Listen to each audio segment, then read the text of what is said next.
लक्ष्मण की पत्नी उर्मिला ने महलों में रह करके जीवन बिताया और सीता जंगल में राम के साथ गई। वनों में रह करके जीवन बिताया।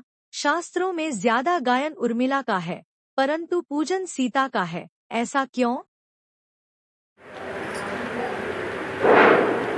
कि लक्ष्मण की पत्नी उर्मिला ने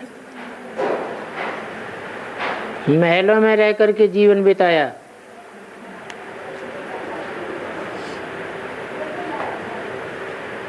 और सीता जंगल में राम के साथ गई।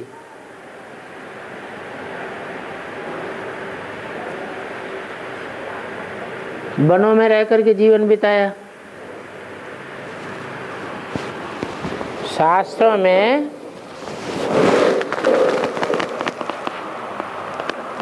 ज्यादा गायन उर्मिला का है, परंतु पूजन सीता का है। ऐसा क्यों?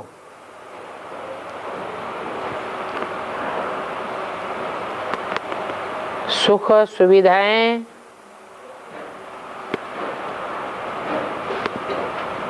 महलों में मिल सकती हैं या जंगल में मिल सकती है? महलों में सुख सुविधाएं जास्ती मिलेंगी।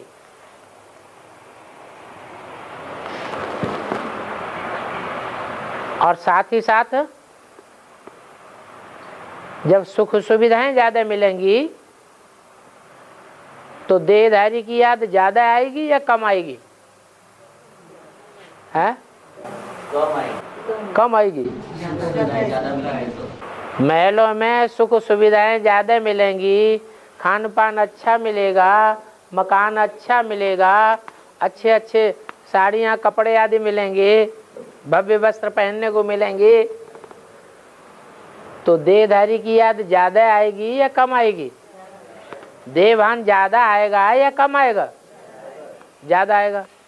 जब देहभान ज्यादा आएगा तो चलो तन से तो उपभोग करने को नहीं मिला, क्योंकि पति तो जंगल में है, लेकिन मन से भोग होगा या नहीं होगा? मन से भोग वासना चलती रहेगी या नहीं चलती रहेगी? है? मानसिक जो देहभान का मानसिक सुख है वो मिलेगा या नहीं मिलेगा? अरे वियोगी याद आएगी कि नहीं आएगी? अरे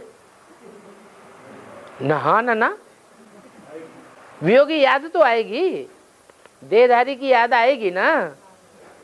तो कहेंगे कि मनसा से पवित्र नहीं हुआ। और पूजा किस आधार पर होती है? प्योरिटी के आधार पर। तो मनसा से पवित्रता तो नहीं हुई।